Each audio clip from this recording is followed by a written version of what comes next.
Good evening, everybody. Good evening, Jordan. Wanted to ask about last year's Vanderbilt game. If you remember, there was no game, actually. That's the question. It was canceled twice, postponed, then canceled the regular season. What do you remember about that? Was it anger? Was it frustration on your part? And does it at all figure into playing them this week? I remember it vividly, and the only thing I remember about the game is that it was after when I got hurt, and that was one of the games that we're planning on shooting for my recovery time, and not being able to play for Vandy, had to wait another week. It was a little not. It's like a little bit of a but at that point, you just got to move on, and obviously for everybody, Corona is something not to play with. And, I understand completely, if they were short-staffed or had like a little bit of players, but, it's just one of those things that you just got to press on. But nowadays, moving forward, it's just the next game we got to play. And it just happens that Vandy's in our way. So we just have to take care of business that way. Jordan, obviously you've been a part of some good Georgia defenses. I'm curious about what you think of this one in terms of how it might be different and the personality that you think you guys have. Well, over the off season, we had a lot of time to spend with each other, and we gelled together, especially in our school session. So that's one of the big positives over this year. And comparatively, people come and go, but, the standard's still the same. We want to make sure that we play our lights-out defense every week. And, we have to get better. But it's just one of those things that's more enjoyable this time around because, truly know your brother and know who you're playing with. That's one of the biggest things for this year. Let's go to Chip Towers and then Anthony Dasher. Yeah, Jordan, officially I got you with two tackles outside, two sideline tackles, two outside the tackle box tackles. It may be more than that. Are you keeping up with that? It seems like your lateral pursuit has improved leaps and bounds this season. I haven't been keeping up with it. I just try to make the plays that come to me. And, I just seen it. And the crazy thing, the UAB, the quarterback looked at me and we locked eyes for a second. And then he just ducked his head and took off running. I was like, man, I got to get him at this point. I had to keep going. So that's, it's fun, like seeing it in hindsight. But, it's just one of those things, it's just if you can make it, you can make it. If you can't, then, a teammate will make it. But it's just, it's fun watching it. Sure is. Hey, Jordan, good to see you tonight. I know you guys, Coach Smart talks a lot about playing to a standard. I'm just wanting to know for you as an individual, when they talk about Jordan Davis playing to your own personal standard, what would that be? Just winning. I just want to do everything I can to win. That's pretty much my whole goal here. I love to win. I'd rather improve off a win than improve off a loss. So, I just want to do whatever it takes to win. And at this point, it's me like just running to the ball and me playing blocks for the linebackers. Every game's not going to be my game, but I just want to do everything that I can. Let's go to Jake Rowe and then Mike Griffith. Jordan, from a tackle for a loss standpoint, pass rush standpoint, those things, what did you do to improve in that area this offseason? It seems like you're having more of an impact kind of behind the line of scrimmage, and I was just curious as to what you've done to get yourself ready for that.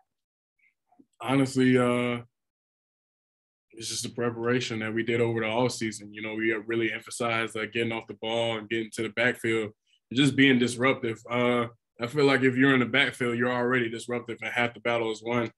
But when you just go out there and you want to be disruptive and cause havoc, which we emphasize on our defense, that's one of those things you have to do.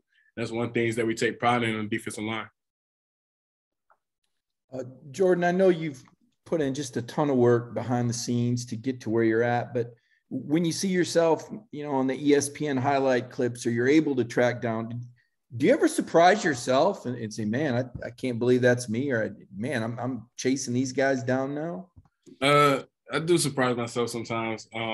But then again, it's like I have to critique myself as well. I look at it and be like, dang, I could have played this block a little bit better. Even though I made the tackle, it's still going to show up as a minus on film review. So you just, it would be like Coach Scott would be like, good tackle minus. And then it's just like, oh, man. But, it's just one of those things, we carry ourselves as perfectionists. And, in this game, it's hard to be perfect. But, you just want to keep doing whatever you can to be at least close to perfect as you can every week. Let's go to Matthew and then Vance. Yeah, I'm Jordan. Jordan, I'm just wondering, how is it like working with Nazair Stackhouse? What have you seen out of his progression? And how do you think he can have an impact in a game where you guys are really expected to dominate on the line?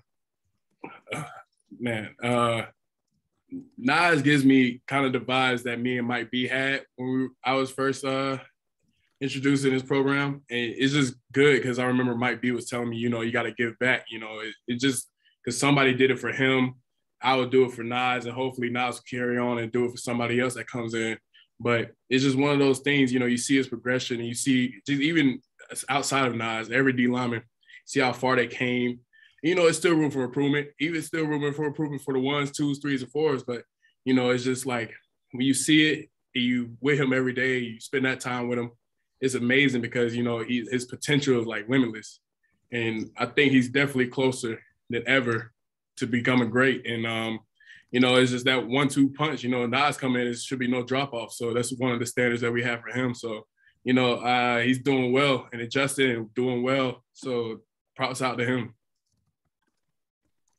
Hey, Jordan, we got Channing the week after the Clemson game. He talked about how focused you were, but, it seems like you also like to keep everyone loose. How do you sort of juggle when it's time to be loose with your teammates and when it's time to, get serious and show that type of leadership?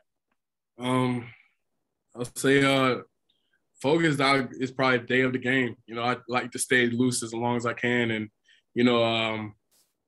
but every game is like a business trip. You have a task at hand, you want to execute it. So you focus on, your mind is on business or, mob, what Coach Scott say. So it's just one of those things you have to, it's time and a place, game day, it's that time. So, I have to get locked in, but, I also want to be loose. I can't, you'll go crazy in this game if you're not loose. It's just so much going in, so much work you put in. You got to be able to stay focused and stay light at the same time. So it's definitely a balancing act, but it's a fun one at that. Let's go to Palmer and then Connor. Yeah, Jordan, Kirby was saying that this is probably the most athletic front seven that he's worked with. Who do you think is the most athletic guy in that front seven? That's hard to put on one guy. I mean, we all athletes. Everybody on the team is an athlete, but I don't know. That's a good question. But yeah, I'll say everybody. We all swarm. We all push each other, and yeah, we got some athletes around the board. I couldn't even put one on there. Hey, Jordan, with Jamarii Sawyer, what has he done well as the offensive tackle, and what have you seen from him as an offensive guard, and what sort of allows him to be successful at both? Look, Jamarii can play every position on the offensive line, so that's one thing he got going for him. He's experienced in all of them. He's been here with Drew, with Solly, with everybody who left, Trey Hill, Lamont Galliard. So he knows, pretty much inside and out on that offensive line. And, he's able – he's like a Swiss Army knife. And, you just throw him in anywhere. Primarily he's a left tackle, but shoot, he could play left guard as well. He's like a Swiss Army knife. That's probably the best thing I can say for him. You can stick him anywhere. Let's go to Tyler and then Jed. Hey, the media loves to debate about the best defenses around the country. Did y'all as players ever like to pay attention to the rankings and just like try to be the best? Not really pay attention to the rankings. We definitely try to be the best. We try to get more takeaways, more sacks. And I think if you focus on the individual things, then the rankings will take care of itself. We want to do whatever you can in the game, cause havoc. So whatever happens at the end, whatever we rank, that's what it is. But, we just want to do whatever we can to win. Yeah, Jordan. Quay was saying that early in his career when he got here, he said, I think he said he was in a dark place is the word he used, like trying to understand the playbook and all that kind of stuff. Just what do y'all remember about him during that time, and kind of how did y'all as teammates help him to kind of get out of it and get to where he is now? Quay been putting in that work. Quay been looking at the book, listening to meetings, and just like understanding like the ins and outs of everything. And even for as a D lineman, it's confusing to me because Quay got to know what the D line is doing, what the DB is doing, and what he's doing. So it's just a lot to juggle. But the fact that he's able to pick up that and carry on and lead his defense, it just shows you the amount of work he been putting in. So I'm proud of Quay. It's definitely nice to have him behind me. It's nice to have all the linebackers behind me, but Quay been putting in work, and I'm just proud of him.